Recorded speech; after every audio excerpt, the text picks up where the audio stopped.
il y a l'eau, il y a branche partout. Sauf que modèle il y a ko appliquer yango na libanda na Congo, ezali ko salama na loyenge ko salama te. Na bamboka bampaya net na bapoto kuna ba ko appliquer loi. C'est-à-dire yo mwana yo soza juge mwana yo asali likambu yo otala te mwana yo motali mobeko likunzu bien te droit loi et lobi nini o appliquer yango. Mais awa na mboka na biso mwa koko se yali. Soki yo za juge mwana asali likambu o lekisi yango na ndenge ya nyamunyamu. Mais au lieu d'appliquer la loi, on appliquer la loi. C'est ça le problème. Donc il faut quand même Congolais ont la mentalité on a que tout le baquet duralex c'est lex. La loi est dure mais c'est la loi. Le lot, on se considère plus mingetant que anglais, d'autant que congolais parce que le lot sont dans boka, on bien content que kuna. Non, on a vraiment congolais. Né grandi au Congo, bino boyebi. Donc bon bana classe yanga ya primaire, ti aussi ça na kalina kuna. Donc je me considère vraiment comme un vrai congolais. Bolingo ya nzambe auti likolo akitia wanase. Bolingo ya nzambe alati nzoto lokola se moto.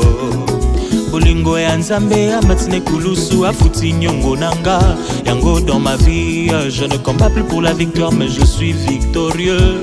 Il y a 2000 ans à la croix, Christ s'écria, tout est accompli.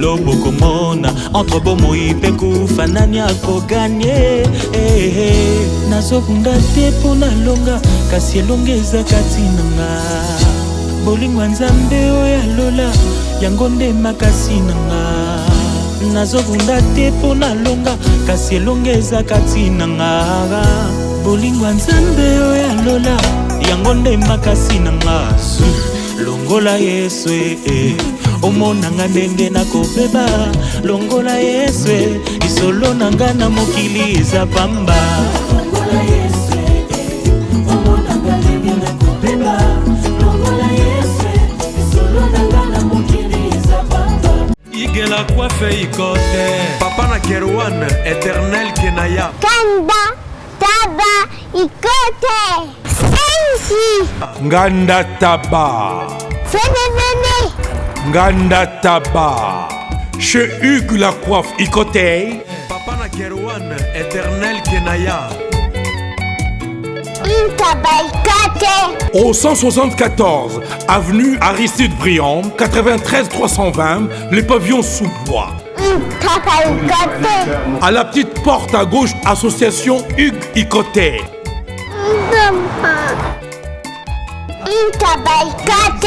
01 41 55 0000. Ntaba Ikote. Descartes Construction et yeah! Fini l'inquiétude pour la réalisation de vos constructions de rêves en RDC au prix imbattable. Grâce à votre entreprise installée en RDC uniquement pour vous, spécialisée en construction, réfection, bâtiments, immeubles, vente de terrains, travaux publics, avec les ingénieurs architectes qualifiés au prix incroyable. L'escarpe Construction est aussi spécialisée en luminosité des bâtiments et éclairage public, installation des systèmes d'alerte, intrusion pour des maisons et véhicules et tout d'autres services. Nous acceptons aussi les paiements par tranche au prix incroyable. Pas d'hésitation avec Descartes Construction. Vous serez jamais déçus. Pour tout contact, notre email est descartesconstruction@gmail.com. Notre numéro de contact plus 447 93 92 82 813 et appelez-nous pour Kinshasa plus 243 89 91 56 86 2. Descartes Construction à Tozana Mbongo Moké, opération Tongana RDC. L'agence d'export et d'import Michel Atlantic Shipping et yé bana ya Canada, bana ya USA, bomitungisa lisusuté. Pour tous vos achats et ventes de voitures, pièces de rechange et les accessoires possibles. Na koti na ba koli na bino na Kinshasa, bomitungisa penzate. Please, bakoya koza koli tina ndako. Pour tout contact, benga Michel Lukadi plus 1 508 371 60 43 USA na Canada.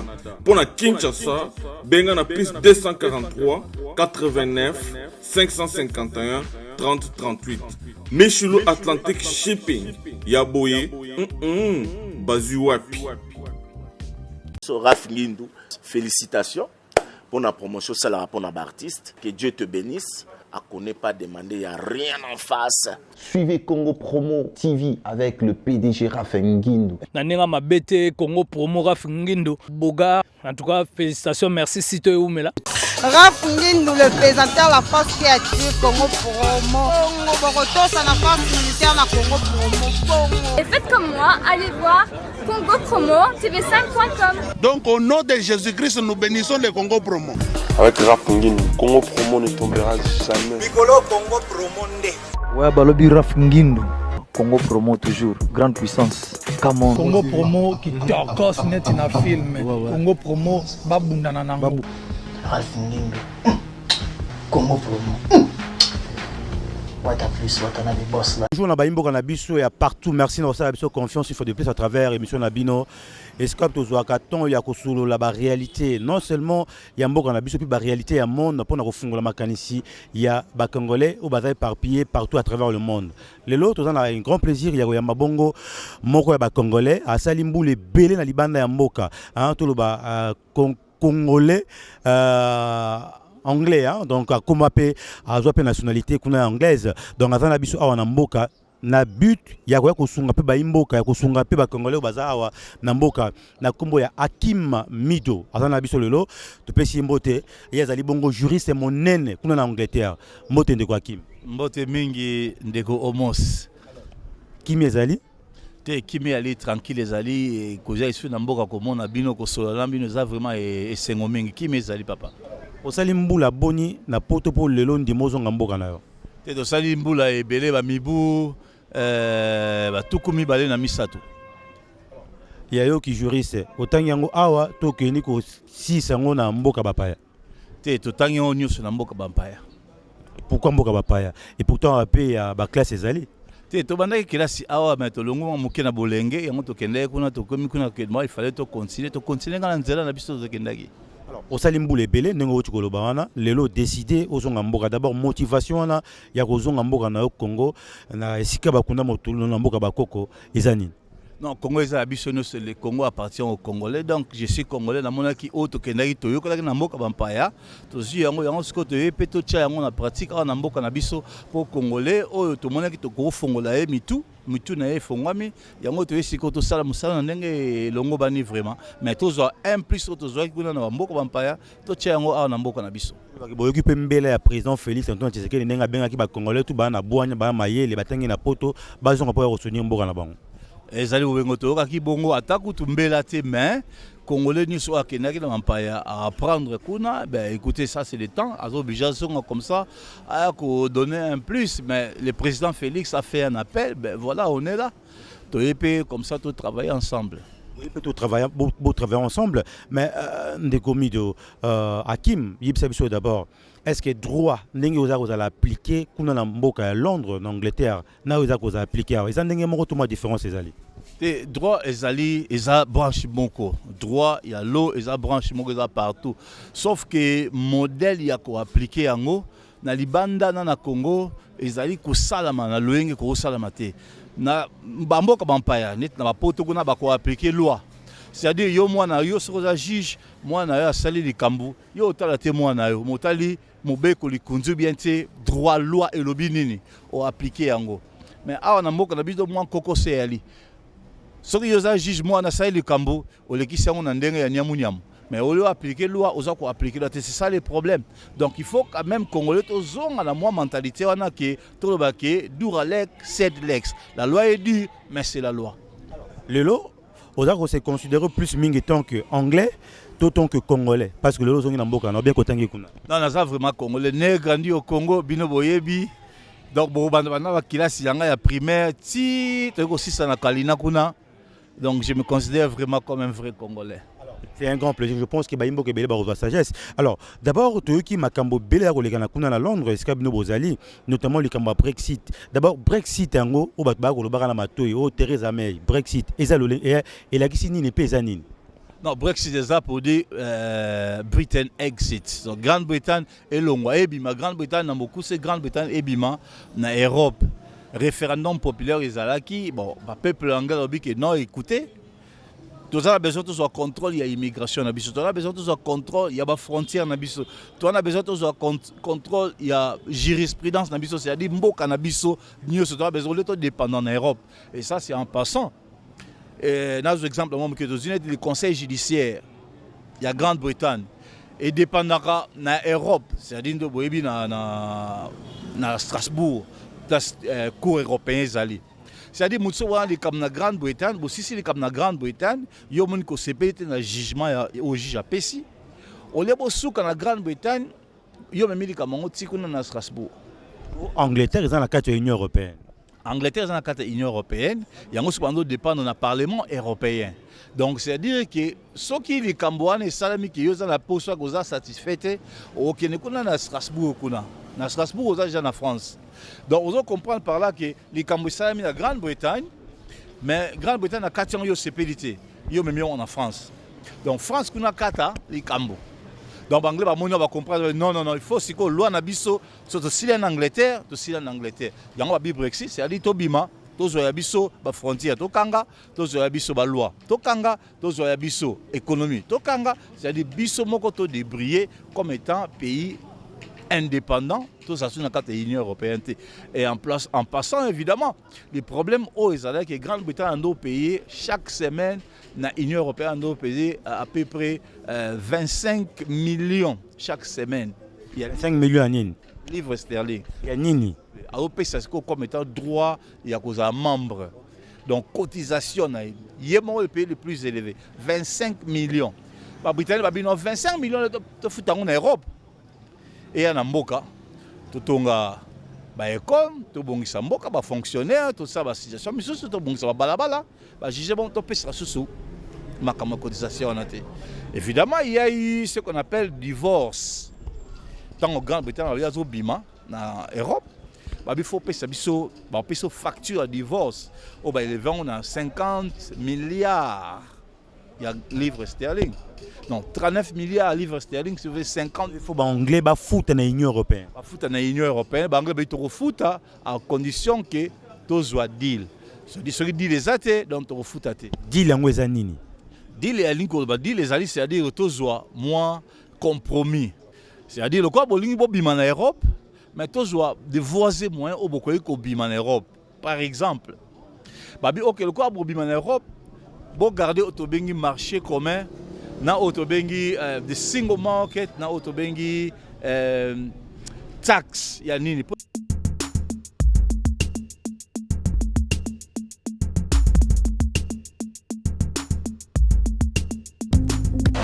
viens le bible oza mwana nchangu mwana njili oyebi yango bien que JB service eza agence ya mwana njili mwana nchangu mais ozo sazade otina ba koli na ba chance moko boye banoti na koli mona 2004 il est en 2019 koli mo yate oyebi que ça la passe agence eza moko on a chama na njili na Sainte-Thérèse JB service ngamo na confirmer ngo po tini diko li 10 ans c'est commis et puis les gens viennent likokomate mbala moko papa nini za kuletea donc c'est aussi une magasin JB service eza kaka oneki sasa de mais ça ce soir uzanga kuibe jadi wewe mbimba JB service soko kena Brazzaville eza la kati ya Brazza bona batu bakamata biloko na bango na Brazzaville précisément eza à côté ya aéroport ya Maya derrière mo kuza wana ya football modité maman dit ayenzila moko na biloko maman dit oui naenzila mona biloko tokoma elobi toza a pona vino tosa musala pona vino anja munderite mutu mwindo azali congolais lokula yo na ngai azali mutu mwindu me makila mundele José Bayila yango moni JB service mikolo ibatu bazolubaka leka papa fwazele o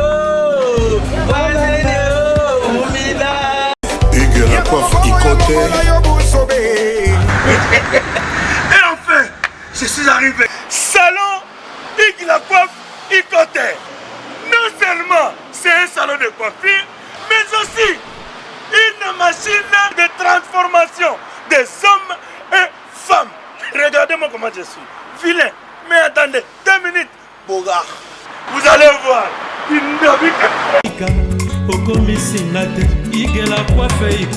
Hugues la coiffe Icoté.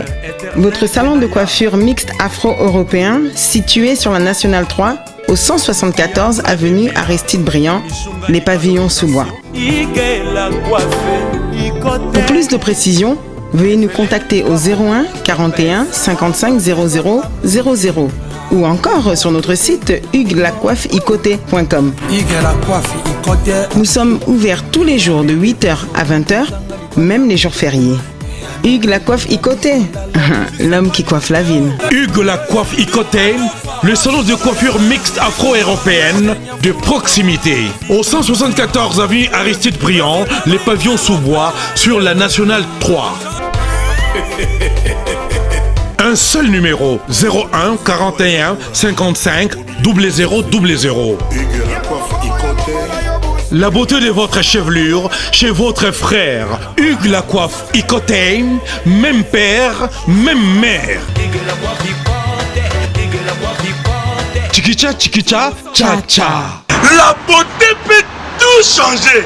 Salon Hugues la coiffe Icoté. Quelle beauté! Sexy pour les femmes, ndindindi pour les hommes. Na Union européenne. Donc le foot on a custom union complètement, na Conseil européen complètement. Bobi retrouve madame Moroté. Ami tout cas aux 8 France. Aux la Grande-Bretagne, aux 8 Belgique, aux l'étango ba comme à la frontière. Pas les Kamalamoko sans problème, les Kamalamo sans problème. Grande-Bretagne dit ok, biso to into bi Europe mais to garder au bengi marché commun. Marché commun Ghana na Grande-Bretagne na ok trabilo na France, en fout à taxer. Na na mitu kana na continent qui na zongi. C'est ce qu'on appelle les marchés communs.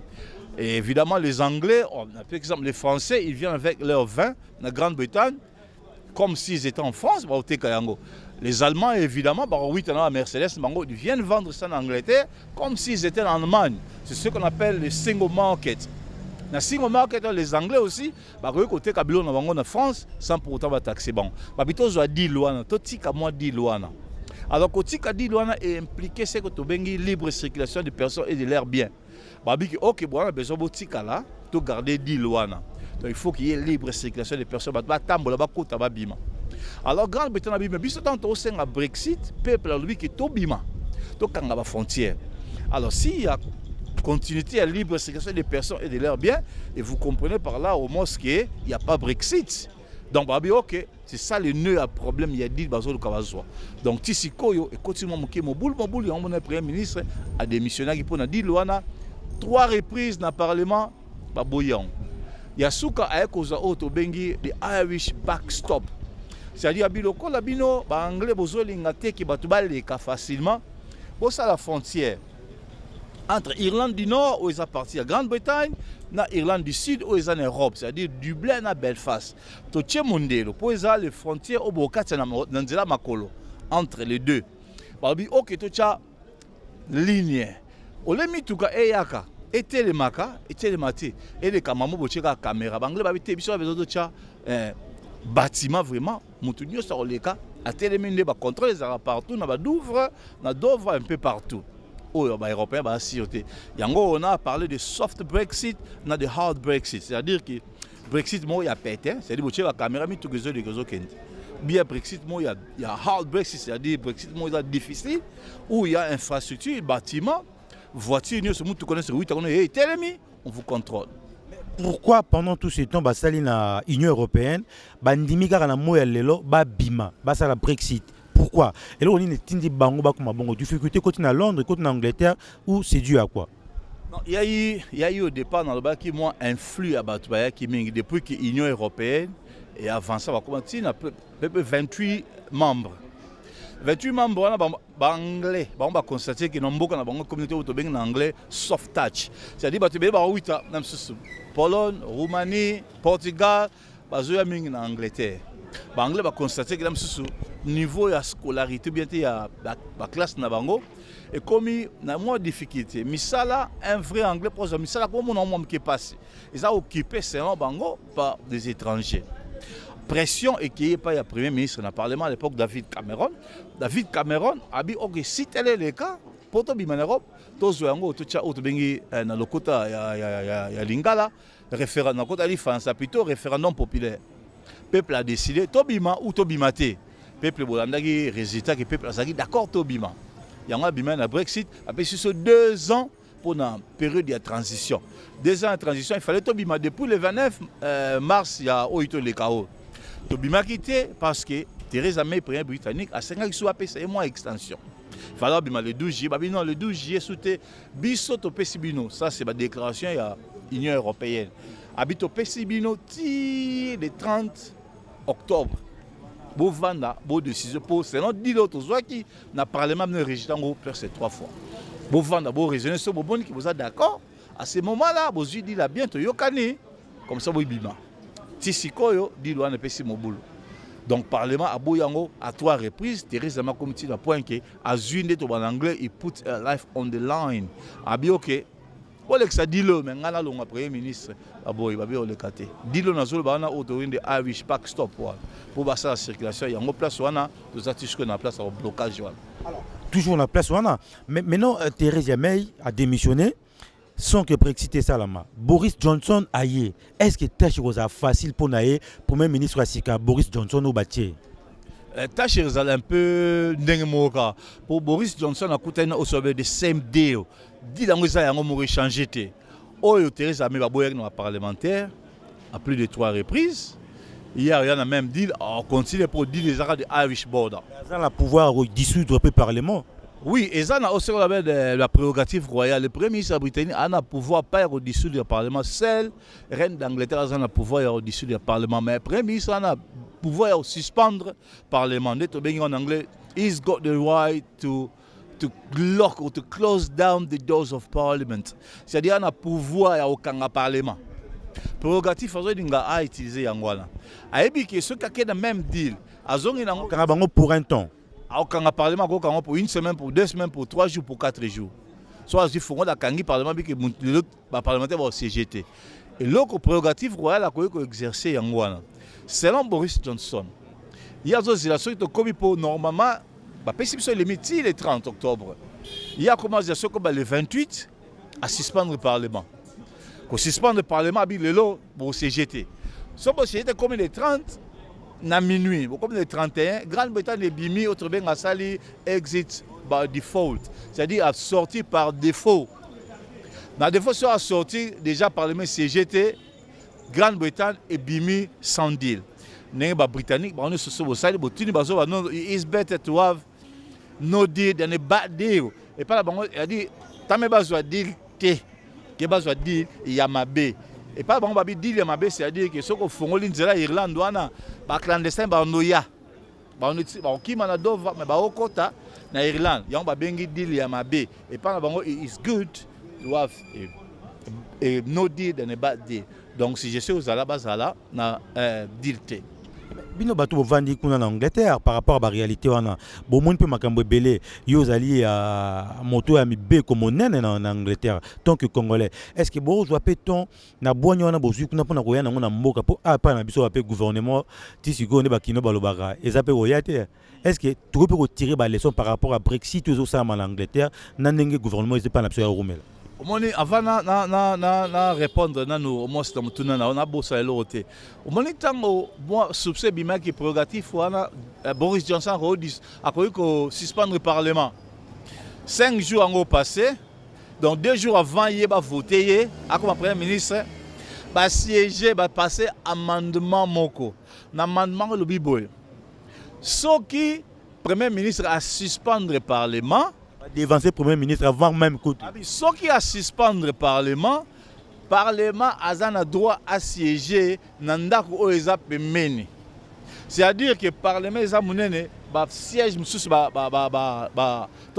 salle est disponible au Parlement au Kende à siéger. Les parlementaires ont des précautions bien avant. Passer d'amendement, il y a une tâche à Boris Johnson pour suspendre le Parlement. Et comme il passe pour ça, suspendre le Parlement, à comme une illégalité. Et ça, illégal action hors salle. Donc, ils ont que nous, il y a peut-être ce qui est, il y a les 30 do or die, c'est-à-dire soit il y a Koufi, soit il y a Koufité. Donc, Bobima, nous avons un peu on m'a dit que il y a les soins de Brexit. On m'a dit que le Brexit, tant que Theresa May a bunda. Il y a ce qu'on appelle les royales prérogatives. Et le Bible. In case of emergency, all parties, in anglais almost. In a case of emergency, all parties shall set aside all their conflicts and they should come together and they should work for the good working of the society of their country. Que na tango ya conflit abitumba, yo opposition, yo mutoza na pouvoir, boy ensemble botia ba conflit no pembeni, boy ensemble pour na évolution ya mboka ba for the best interest of the country. C'est-à-dire pour la mboka, tika ba intérêt na. Theresa May accueilli kukuta na mutoto bengi Jeremy Corbyn. Jeremy Corbyn c'est leader de l'opposition, il y a ba travailliste. C'est pour la première fois que Batouba dirige ba kuta na opposition ba solo. Ah ça c'est na monima au moins ça à la page. Pour la première fois dans l'histoire, il y a Grande-Bretagne dans l'immédiat aux jeunesse appelle ça un mot bien cultivé. Pour la première fois dans l'histoire de Grande-Bretagne, le Premier ministre qui est en opposition, Abiba solo là. Ba PC ba parlementaire sous opposition pour ça la majorité va voter pour passer Brexit. Pour l'intérêt Angleterre. Pour l'intérêt, il y a Angleterre, il y a Grande-Bretagne. Pour l'intérêt, il y a Grande-Bretagne. Mais le Congo tout ça dans côté. Bien que baké basangani Limbana va tout bien. Différence c'est entre intérêt Angleterre et Grande-Bretagne. Différence c'est anine. Grande-Bretagne et la carte Angleterre. Non. Angleterre c'est la Grande-Bretagne. C'est-à-dire Grande-Bretagne ils ont englobé Angleterre, ils ont englobé pays de Galles, na Écosse et puis na Irlande du Nord. Il y a un de Great Britain, Grande-Bretagne. Angleterre est un pays, mais il y a une différenciation sur le plan, il y a une derogation of power, il y a pouvoir. Mais le Parlement britannique, il est à Londres, il est basé plutôt à Londres, à Westminster, il y a chapeauté le Royaume-Uni Mobimba. Il y a des Écossais, il y a siège mais il y a un pouvoir dérogatoire qui avant ça l'Écosse a la macadam, mais ils ont besoin de décision à Theresa May. Ils ont le gouvernement ça donc mais bon tout va constituer Grande-Bretagne. Donc ça a un intérêt à Angleterre, mais intérêt à Grande-Bretagne. Mais comme moi pays au monde dans le football Angleterre est bétarabo Écosse est bétarabo pays de Galles est bétarabo Irlande du Nord est bétarabo on a cadre il y a sport et puis on a bleu mais en réalité on utilise les mêmes passeports même premier ministre même langue nazo ngasiko na mutuno na otuni na sisa ikotuté si ko premier ministre britannique bakuta na muta opposition ba bi pona intérêt ya mboka to sangala basangani pour ba voter ba pesa ba voix. Mais il y a une opposition, Jeremy Corbyn, mais écoutez, tout ça d'accord, mais à condition que le Brexit, tout votant avec deal. Et là, ils ont posé le problème, Theresa May, tant qu'il y a Zadaki, avant comme Premier ministre Zadaki, d'abord un ministre des Affaires intérieures, l'autre bien en anglais, Home Office Secretary. Il a voté pour Grande-Bretagne et il m'a opté. Alors, le Premier ministre Sikao, il a voté pour Grande-Bretagne et les tenants du titre, ténor, qui Grande-Bretagne pour Ebima, en anglais, tout bien de Brexit. C'est-à-dire que le Brexit, et pas Grande-Bretagne fait long. Tout c'est tout. Ils ont Nigel Farage, moi bongo. Mon anglais, bongo neti, le Donald Trump, il y a anglais. Boris Johnson. Par rapport à l'idée, par rapport à ma campo, mon lingi. Makambo oya lingio sala ya monde va voter Boris Johnson makambo yo ozomona mutoir le bango en public azate mais hier Boris Johnson a le bango en public neti Donald Trump azoloba pour les intérêts ya ba américains mais ba américains ba aussi poter menacer lo bazo linga yangona ya zoloba mais ba mso mona ba osala il va bien en hypocrisie hypocrisie baolinga ete ma baza koloba kolakisa ngo boyete pour le intérêt. Voilà, c'est ça. Yes quoi zo laksa voilà c'est que yoto lingi. Ya mo mindele ba voter. Bon ta mindele ba voter, azaki na problème Boris Johnson. Aza célibataire. Abalade. Aza divorcé, a vivre na copine eh. Ba balande ma mère c'est au salalate. Bon balande bloko ete bango c'est à dire que yaka boulonné. Boulonné pour l'intérêt, ya libota ti mais boulonné pour l'intérêt ya national. Alors ce qui nazongi sur la motuna na que peuple britannique, opposition, na pouvoir basangani pour l'intérêt ya mboka. Et les Congolais pourquoi pas biso to sangana pour l'intérêt ya mboka. Congolais limu na kwa na ye pouvoir, na kwa na opposition na kwa na a so bino bosangani pour l'intérêt ya nation. To lo basuma mabote au-delà musala on a beaucoup à faire na Congo. Et pourtant bakuta na basolo la ramena er intérêt à peuple, basa ba divergence d'opinion ça. Pourquoi pas na biso ça marabon? Ben oui, divergence d'opinion, là je n'en disconviens pas gros ça nango. Mais c'est de bon temps que ils ont un avancement en mboka. Pour ça que ça il va conflit dans bino. Bon tu compris mais aussi compris pour avancer. Mais bisota si que gouverneur obimate. Pourquoi? Moi autour na président Félix. Dans l'autre na président Félix, dans l'autre na peine na yo. Gouverneur obimate pourquoi? Parce que nous ne voulons pas l'intérêt général ya mboka. Parce qu'il y a des tendances aux amants vraiment privés. Il y a ça bon, ceux qui n'ont pas l'intérêt à Mboka. N'est avant ça. Le gouvernement de Boris Johnson a copié mercredi.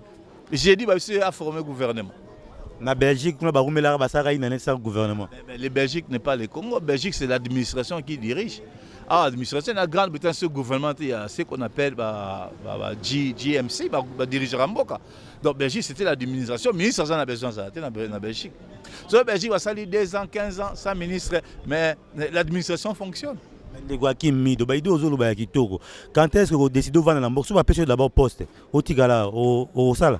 Là, sur le terrain, na kangi bisaka na ye na vandi poto zala auto so ekuna to apprendre to tiango na misala. Soki le misala bandi to transformer mboka eza question ya mentalité. So dozi mentalité to biki basala ka buna pesa ki ne bandi l'exemple ya tribunal. Nga sey mo na ngai ndenge to zomo na biloko. Nazotambola na mutuka na madame mama milo to pesa mbote sika yali. Asombi mwangu bazoli ya nzela. Abino boka ba poso wapi? Azobanga. So quand il a mutu gata ba nguba pour ça quand ça bino mona ta poubelle au mona ti. Bonne manière il y a poto. Mutu mais c'est quoi question ka boba bocha moi deux poubelles après 100 200 mètres et écoutez gouvernement congolais l'autre. Boba zomo bocha moi wana. Mais ils en a mutu. Les mentalités continue mutu donc tant on ça le bureau non ba sala beauté.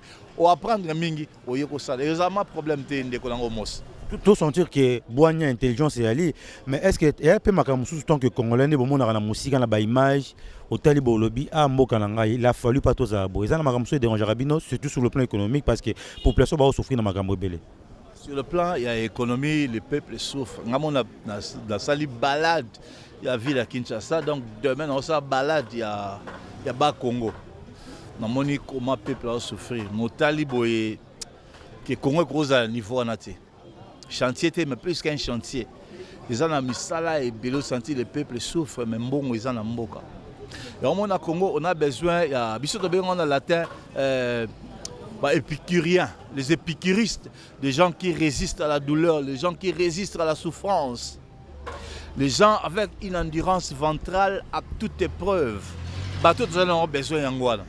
Aujourd'hui, on a pesa olem susu mambongo mora mukebo ete moi eloko mo boye au ça on a détriment un peuple non c'est l'intérêt général doit compter.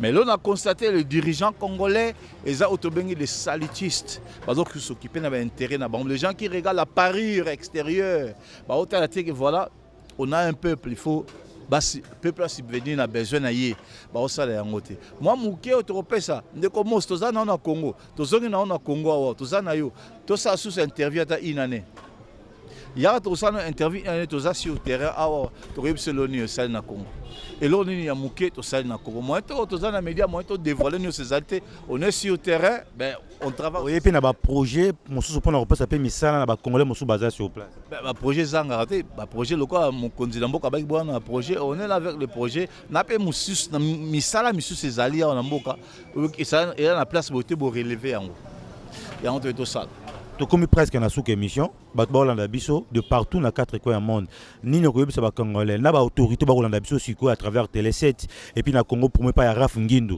ni no koyebisa bango comme mot de la fin.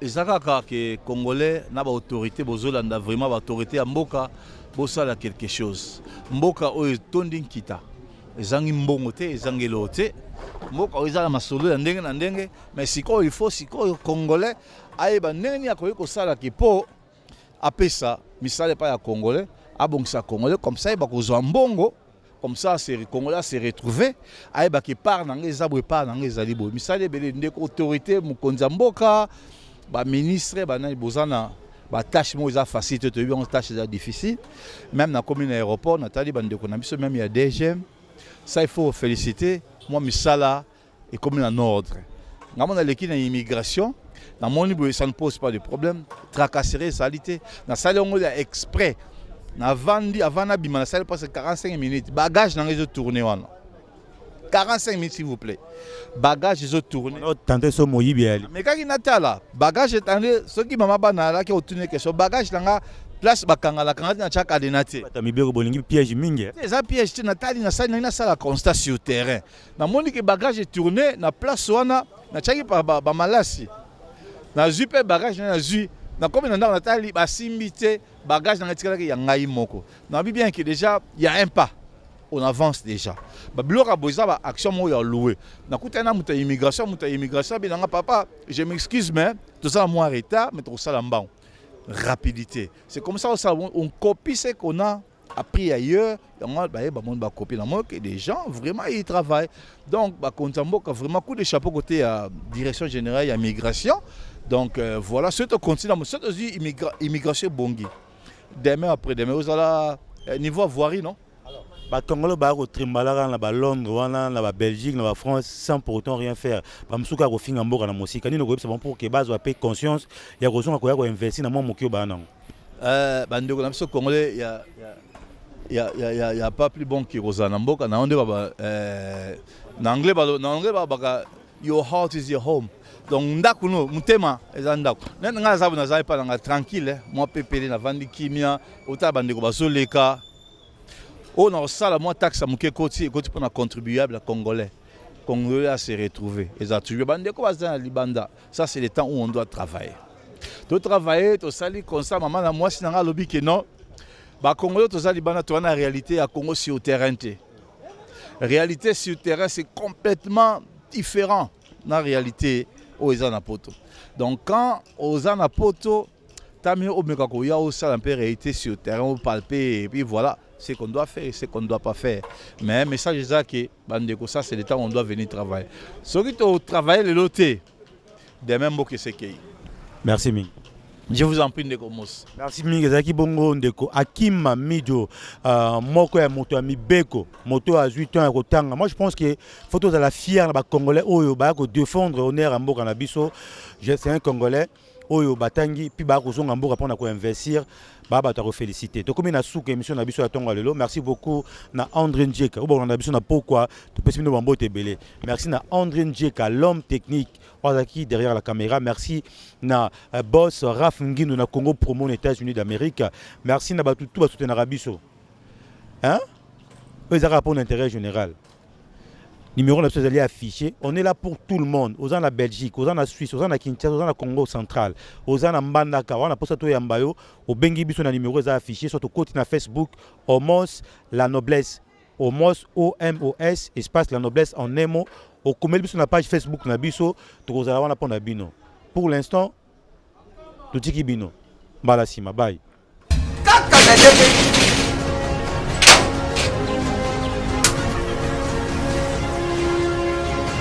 Ce pays ici c'est la Dacia. Ce pays c'est Tabaka. Louis. Ah, ils en ont Mengaït. Ah, ils ont GPS. 10 ans de service. 10 ans de service. Numéro 1.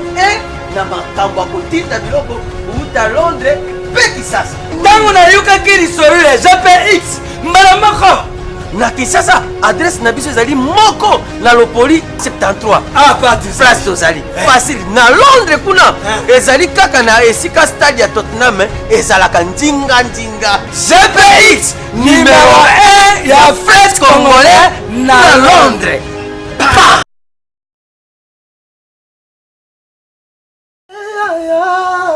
Bongo te Willie, bongo te toka ye majoli na lelie William etoka nasengi pardon kosala bongo te bana Congo bandeko na ngai tout je vous demande de vous abonner bosomba décodeur wana mbangu pona kotala babiloko tout ya mboka pour vous alla informer à l'heure CPLA TV na bandeli CPLA TV décodeur à CPLA TV ma chaîne tout ya Kinshasa ma chaîne tout ya Congo ma chaîne belé bouquet na tout est sur les nyonso ba clip tant aux autres mabozotana donc ba information nyonso ya mboka ya politique ya culture ya sport ya santé ya nyonso donc voilà idéologie za CPLA TV